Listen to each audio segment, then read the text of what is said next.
Subjects.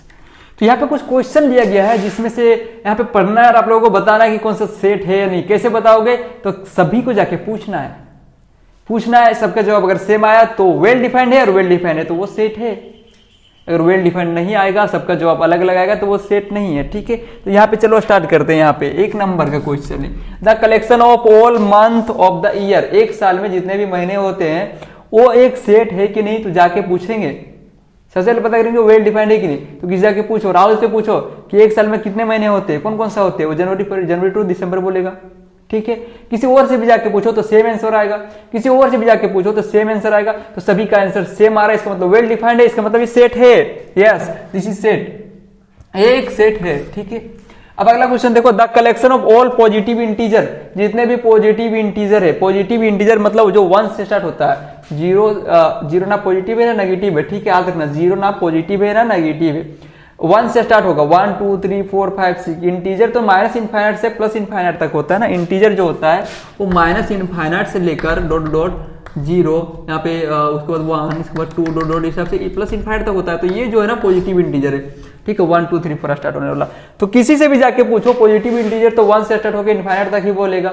तो ये भी क्या वेल डिफाइंड है? तो वेल डिफाइंड है तो ये भी सेट हो जाएगा सर। यस, ये सेट हो जाएगा। ठीक है, समझ में आ रहा होगा। अगला क्वेश्चन देखो, the collection of all student of IIT Delhi. क्या ये सेट हो सकता है या नहीं हो सकता है? आईआईटी दिल्ली में पढ़ने वाले जितने भी छात्र हैं, क्या वो सबका सब एक जगह कलेक्ट कर लें तो वो सेट बनेगा? तो सेट तभी बन सकता है ना जब वो वेल डिफाइंड हो। वेल डिफाइंड का मतलब क्या होता है? सभी का आंसर सही समझ रहे हो तो पूछो जाके। चलो, राहुल को भेज दिया आईआईटी दिल्ली, राहुल को भेज दिए, वो पता करके आया कि सर वहां पे तो 10,000 स्टूडेंट है। ठीक है, हम जाके और किसी को भेज रहे हैं, दिनेश को भेज दिया आईआईटी दिल्ली, वो जाके पता करके आया, वो बोला क्या सर हाँ 10,000 स्टूडेंट है। तो अगर किसी को भी भेज दो आईआईटी दिल्ली, जो भी वहां पे रिकॉर्ड बना के आएगा सारा स्टूडेंट का, वो नंबर क्या होगा? सेम ही होगा ना।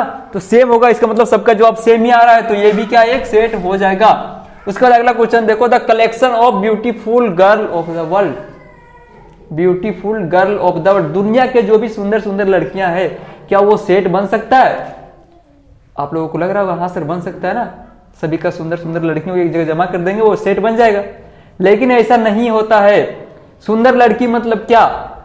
सुंदर तो पर्सन वेरी करेगा ना। किसी के लिए कोई अलग टाइप का लड़की पसंद है, किसी को मान लेते हैं राहुल को काली काली लड़कियां पसंद है, तो काली लड़कियों का लिस्ट बना के ले आएगा, देखिए सर मैंने ले आया है सारी लड़कियों को, सुंदर सुंदर लड़कियों को ले आए हैं। तो वो जो राहुल आया वो काली लड़कियों को ले आया है।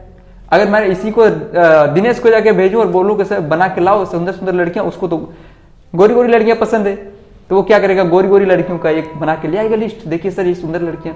तो सबका जवाब यहाँ पे सेम आ रहा है क्या? नहीं आ रहा ना, तो ये भी एक सेट नहीं हो सकता है। वेल डिफाइंड नहीं है सर, ये वेल डिफाइंड नहीं है तो ये सेट नहीं बन सकता, सबका जवाब अलग अलग आएगा। ठीक है, the collection of our favourite book. तुम्हारा फेवरेट बुक क्या ये सेट बन सकता है? सोचो इसके बारे में।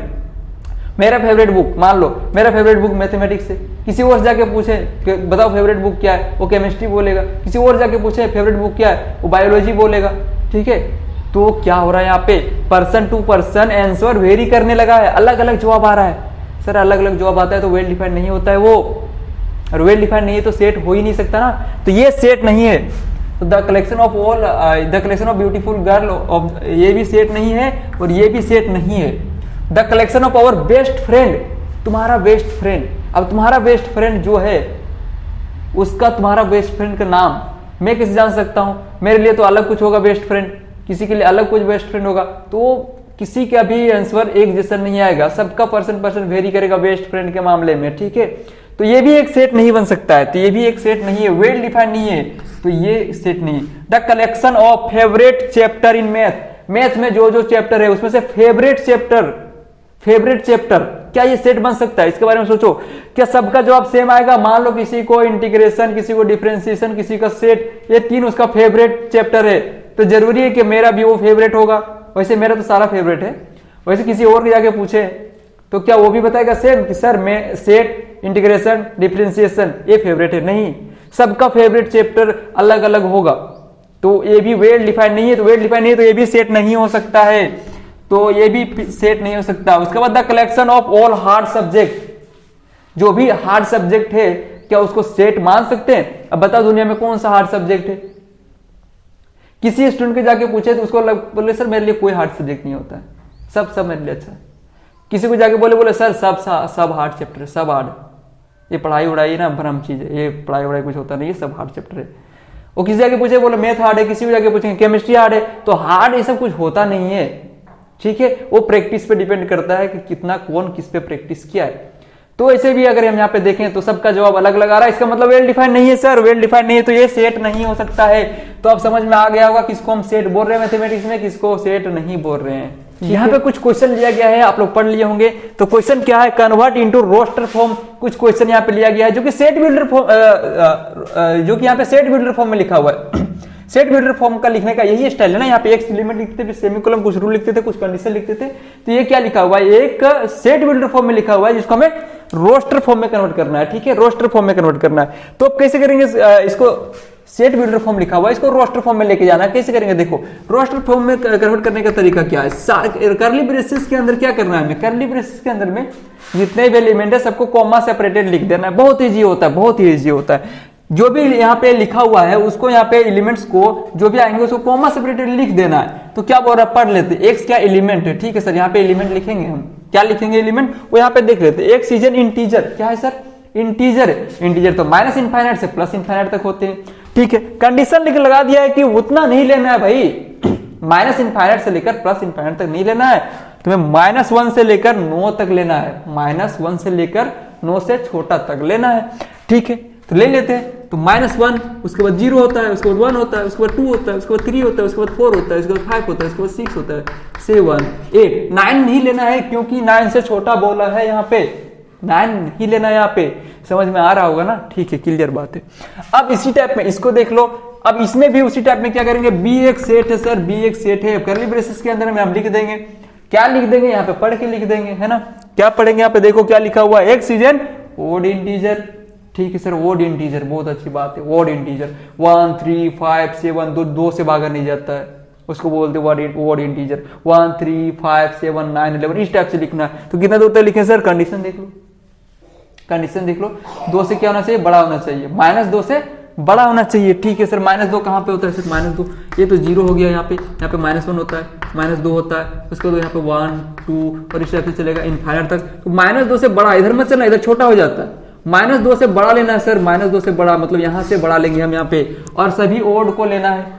तो -2 से बड़ा लेना है, -2 से बड़ा क्या होगा, -2 से बड़ा क्या होता है, -1 होगा, -1 भी ओड है, -1 भी ओड है यहाँ पे, तो -1 को लेना है, 0 नहीं लेना है, ओड है ना, इवन है वो, तो यहाँ पे उसके बाद क्या लेंगे, 1 +1 आ जाएगा, -1 के बाद +1, 2 नहीं लेना है, 2 क्या होगा यहाँ पे, इवन हो जाएगा, तो हमको सिर्फ ओड लेना है, तो 1 होगा, 3 होगा, फिर आगे 5 चलेगा, 7 चलेगा, इस टाइप से कहाँ तक चलेगा, इनफाइनाइट तक चलेगा। तो ये हो गया इस सेट बिल्डर फॉर्म का, ये हो गया रोस्टर फॉर्म, ठीक है।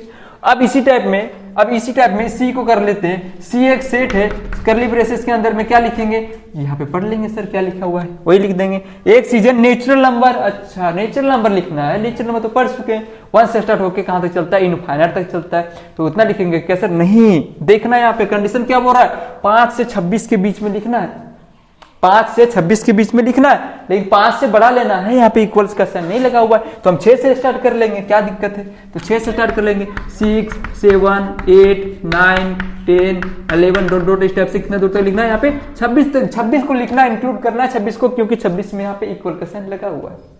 तो क्लियर है, अभी सीख चुके हैं हम लोग, क्या सीख चुके हैं, रोस्टर फॉर्म से सेट बिल्डर, यहाँ पे सेट बिल्डर फॉर्म से रोस्टर फॉर्म में कन्वर्ट करना सीख चुके हैं। अब आने वाले स्लाइड में हम अभी सीखेंगे, अभी जस्ट सीखने वाले हैं कि रोस्टर फॉर्म से वापस सेट बिल्डर फॉर्म में कैसे कन्वर्ट कर सकते हैं, रोस्टर फॉर्म से वापस सेट बिल्डर फॉर्म में कैसे कन्वर्ट कर सकते हैं, ठीक है। यहाँ पे क्वेश्चन लिया गया है जो कि लिखा हुआ है convert into set builder form. अभी रोस्टर फॉर्म में कन्वर्ट करना सीखें, अभी रोस्टर फॉर्म दिया हुआ है, अभी रोस्टर फॉर्म दिख रहा है, क्योंकि इस टाइप पे करली ब्रेसेस के अंदर कॉमा सेपरेट दिखता है तो वो रोस्टर फॉर्म होता है सर, जानते हैं हम, तो ठीक है, जान रहे हो ना। तो रोस्टर फॉर्म को क्या करना है, अभी सेट बिल्डर फॉर्म में लिख के दिखाना है, ठीक है सर। कैसे लिखें इसको, ये तो मुझे आता ही नहीं है, ठीक है। तो अभी लिखने का इसको प्रयास करना है, अभी हम यहाँ पे सीखने वाले हैं इसको। तो ये एक क्वेश्चन देखो, ये यहाँ पे क्वेश्चन देखा कि एक सेट है जिसमें -1 0 1 2 3 4 5 6 7 8 तक एलिमेंट है सर इसमें। तो कैसे लिखते हैं हम? सेट बिल्डर फॉर्म में लिखने का स्टाइल क्या होता है कि सेट ये है जिसमें क्या है कि x एलिमेंट है, उसके बाद यहाँ पे कॉमन सेमीकोलन लगाते हैं, उसके बाद यहाँ पे रूल लिखते हैं। तो रूल इसमें क्या लिखेंगे? इसमें रूल लिखेंगे क्या? देखो यहाँ पे क्या -1 1 0 1 इंटीजर है सर, ये इंटीजर है। तो क्या लिखेंगे यहाँ पे? x is an integer, x is an integer. क्या है यहाँ पे? इंटीजर है। तो ऐसे लिख देने से काम तो नहीं चलेगा, ऐसे लिख देने से काम तो नहीं चलेगा, क्योंकि इंटीजर तो माइनस इनफाइनाइट से प्लस इनफाइनाइट तक होते हैं ना। यहाँ पे कंडीशन लगाना पड़ेगा कि सर -1 से स्टार्ट हो रहा है, -1 से स्टार्ट हो रहा है और कहाँ तक जा रहा है? x जो है ना -1 से स्टार्ट होकर 8 तक चलेगा सर, 8 तक ऐसे करके इक्वल टू लगा सकते हो। यहाँ पे नहीं लगाना इक्वल टू, तो यहाँ पे 9 लिख सकते हो। अच्छा हम बता दें, इसको ऐसे भी लिख सकते हो कि -2 से बड़ा लेना है, -2 से बड़ा लेना है x को और 9 से छोटा लेना है। कुछ इस टाइप से भी लिख सकते हैं कि -2 से 9 के बीच में लेना है, तो -2 से बड़ा क्या लेंगे? -1 लेंगे, फिर 9 से क्या छोटा लेंगे? 8 लेंगे। इस टाइप से भी लिखा जा सकता है। तो ये हो गया इसका सेट बिल्डर फॉर्म। इस रोस्टर फॉर्म का ये सेट बिल्डर फॉर्म है। अब इसी आइडिया को यहाँ पे आगे बढ़ाते हैं और इसको भी लिखने की कोशिश करते हैं कि अब इसको कैसे लिखेंगे सर यहाँ पे। तो B एक सेट है जिसमें कि x एलिमेंट है कॉमन, यहां तक तो लिखना ही लिखना है। उसके बाद पढ़ के दिमाग लगाएंगे कि कौन सा रूल को फॉलो कर रहा है। 3 6 है ना, 3 6 12 15, इसका मतलब ये 3 का मल्टीपल लिखा है सर। तो यहाँ पे क्या लिखे देंगे? मल्टीपल ऑफ 3, मल्टीपल ऑफ 3 लिख देंगे। यहाँ पे x इज मल्टीपल ऑफ 3 लिख देंगे, ठीक है। और बस इनफाइनाइट तक चल रहा है, x इज मल्टीपल ऑफ 3 ऐसे करके लिख सकते हैं, x इज मल्टीपल ऑफ 3। और यहाँ पे कंडीशन लगाने की जरूरत नहीं, क्योंकि ये इनफाइनाइट तक चल रहा है, तो चलने दो इसको, इनफाइनाइट तक 3 आएगा, 6 आएगा। इसको एक और तरीका लिखने के लिए, इससे भी अच्छा तरीका क्या होगा? इससे अच्छा तरीका क्या होगा कि हम कुछ इस टाइप से लिख दें कि जो ये जो है ना, इसको हम 3n लिख देंगे, 3n। और यहाँ पे क्या है? n एक नेचुरल नंबर है, n एक नेचुरल नंबर है, बस हो गया। इस टाइप से भी लिख सकते हैं। n के जगह पे अब तुम वैल्यू यहाँ पे डालते जाओ, 1 डालेंगे तो 3 आएगा, 2 डालेंगे तो 6 आएगा, 3 डालेंगे तो 9 आएगा, 4 डालेंगे तो 12 आएगा। और n तो नेचुरल नंबर है जो कि 1 से लेकर इनफाइनाइट तक चलता है, तो ये भी इनफाइनाइट तक चलेगा और ये सेट भी इनफाइनाइट सेट दे रखा है। तो कुछ इसका ये सेट बिल्डर को हम कुछ इस तरह शॉर्ट में भी लिख सकते हैं, बहुत ईजी है। उसके बाद इस यहाँ पे C है सेट, जो कि 1 4 9 6 है, इसको भी हमें यहाँ पे सेट बिल्डर फॉर्म में लिखने की कोशिश करना है। तो इसको लिखते हैं, तो C पहले लिख देंगे कि C एक सेट है जिसमें x एलिमेंट है।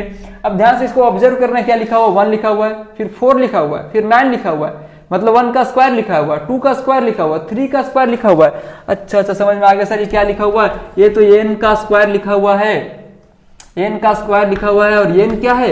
n एक नेचुरल नंबर होगा, क्योंकि 1 से स्टार्ट कर रहे हैं हम यहाँ पे, इसको 1 से स्टार्ट कर रहे हैं, 1 का स्क्वायर दे रहे हैं, फिर 2 का स्क्वायर दे रहे हैं, फिर 3 का स्क्वायर दे रहे हैं। तो इस टाइप से 1 का स्क्वायर, 2 का स्क्वायर, 3 का स्क्वायर चलते जा रहा है। समझ में आ गया होगा। तो ये भी सेट इनफाइनाइट है, रोकने की जरूरत नहीं, कंडीशन लगाने की जरूरत नहीं, यहाँ पे इसको भी चलने दो इनफाइनाइट तक, ठीक है। अब इस सेट को भी लिख लेते हैं। यहाँ पे सेट बिल्डर फॉर्म में कैसे लिखेंगे? तो D सेट है, D एक क्या है यहाँ पे? इसमें x एलिमेंट है। अब ध्यान से देखो इसमें क्या हो रहा है, 1/3 2/4 इस टाइप से मत देखो, ऊपर देखो पहले, 1 2 3 4 5 6 7 8 तक जा रहा है, इसका मतलब ऊपर चल रहा है n, ऊपर चल रहा है n, ठीक है। n की जगह पे 1 रखेंगे, फिर 2 रखेंगे, फिर 3 रखेंगे, ठीक है। और बोल देंगे ना यहाँ पे n क्या है? n क्या है? एक नेचुरल नंबर है, n belong to natural number, जो कि 1 से स्टार्ट होता है, ठीक है। लेकिन अभी जाना कहाँ तक है? 8 तक जाना है, ठीक है। कंडीशन लगा देंगे यहाँ पे, कंडीशन लगा देंगे कि जो नेचुरल नंबर होगा ना वो लेस देन इक्वल टू 8 होगा, इससे ज्यादा नहीं जाना है, इधर से क्रॉस नहीं करना है बॉर्डर, ठीक है। बॉर्डर को क्रॉस नहीं करना है, यहाँ तक 8 तक ही चलना है। अब यहाँ पे देखते हैं, अब ऊपर का कंडीशन बना दी कि 1 रखेंगे, फिर 2 रखेंगे, फिर 3 रखेंगे, फिर 4 रखेंगे। अब देखो नीचे कंडीशन क्या बन रहा है? 3, ऊपर 1 है तो नीचे 3, मतलब 2 + 1 2 + 2 2 + 3 2 + 4 2 + 5, इसका मतलब 2 + n है सर। यहाँ पे समझ में आ गया कि यहाँ पे दिख गया कि 2 + n है, चमक आ गया आंखों में, 2 + n है। तो बस हो गया, ये इस रोस्टर फॉर्म का ये सेट बिल्डर फॉर्म हो गया। बहुत ईजी, डाल के देख लेते हैं। यहाँ पे 1 डालेंगे तो 1, और यहाँ पे भी हो जाएगा 1, यहाँ पे 2 + 1 3 1/3, 2 डालेंगे तो 2 और 2 + 2 2 ऊपर में 2 और नीचे 2 डालेंगे ना यहाँ पे, तो हो जाएगा 2 2 4, तो 2/4, 3 डालेंगे तो ऊपर में 3 और 3 + 2 5, तो 3/5। तो ये इस सेट बिल्डर फॉर्म का ये हो गया, इसका ये रोस्टर फॉर्म का ये हो गया सेट बिल्डर फॉर्म, ठीक है। समझ में आ रहा है? तो आगे इस सेट लिखा हुआ ई नंबर, अब इसको भी उसी आइडिया से प्रोसीड करेंगे, इसका भी लिखने की कोशिश करेंगे। 2 5 10 2 5 10 इसको भी ऑब्जर्व करना है कि ई एक सेट होगा, इसमें x एलिमेंट होगा। अब वो एलिमेंट को किस रूल में लिखा गया है यहाँ पे देख लो, 2 आया फिर 5 आया फिर 10 आया, तो किस रूल में बढ़ रहा है, तो 1 का स्क्वायर प्लस 1 का स्क्वायर 1 प्लस 1 2, ठीक है सर समझ में आ रहा है। फिर 2 का स्क्वायर 4 होता है, 4 में 1 जोड़ दिए, फिर 3 का स्क्वायर 9 होता है, 9 में 1 जोड़ दिए। तो कुछ इस टाइप से बढ़ रहा है सर, समझ में आ गया कि एन स्क्वायर में एन जोड़ते जा रहा है ना, एन स्क्वायर में एन जोड़ते जा रहा है, जहां पे एन क्या है एक नेचुरल नंबर है, कंडीशन नहीं लगाएंगे क्योंकि इनफाइनाइट तक बढ़ रहा है। काफी इजी क्वेश्चन था, समझ में आ गया हमें। अब अगला क्वेश्चन देखो 1 - 1 i माइनस आई, आई मतलब यहाँ पे आयोटा है, 1 - 1 i माइनस आई, तो ये तो कॉम्प्लेक्स नंबर चैप्टर का आ गया सर, ये तो कॉम्प्लेक्स नंबर तो अभी हम लोग पढ़े ही नहीं है, ये तो कॉम्प्लेक्स चैप्टर का आ गया ना, ठीक है कोई बात नहीं, इसको हम बता दे रहे हैं। तो यहाँ पे क्या लिख दोगे कि f एक सेट है जिसमें x एलिमेंट है, और x क्या है sir, x is cube root of unity है, क्या है ये क्यूब रूट ऑफ यूनिटी बोलते हैं इसको, cube root of unity, cube root of unity, ठीक है। तो इस टाइप से होता है ये। अभी इसको अगर हम यहाँ सोल्व करेंगे कि x का क्यूब बराबर 1, तो इसको जब सोल्व करेंगे ना x का क्यूब बराबर 1, तो ये आंसर आ जाएगा। x का क्यूब नहीं, फोर्थ रूट ऑफ यूनिटी, 4 यहाँ पे 4 रूट आ रहा है ना, तो क्यूब रूट नहीं, यहाँ पे फोर्थ रूट लिखेंगे, यहाँ पे फोर्थ रूट ऑफ यूनिटी, और यहाँ पे पावर 4 लाएंगे। तब जब इसको सोल्व करेंगे ना x की पावर 4 इक्वल टू 1, तो इसके में 4 आंसर आता है, इसमें कोई भी 1 आंसर नहीं बोलना है, यहाँ पे 1 भी होगा, -1 भी होगा, i भी होगा, और -i भी होगा, ठीक है। तो जो बच्चे आगे पढ़ चुके हैं कॉम्प्लेक्स नंबर वो जान रहे होंगे इसको, अगर नहीं जान रहे तो कोई बात नहीं, अगला चैप्टर हम लोग कॉम्प्लेक्स नंबर का ही मतलब आने वाले समय में कॉम्प्लेक्स नंबर को डिटेल्स में डील करेंगे, ठीक है।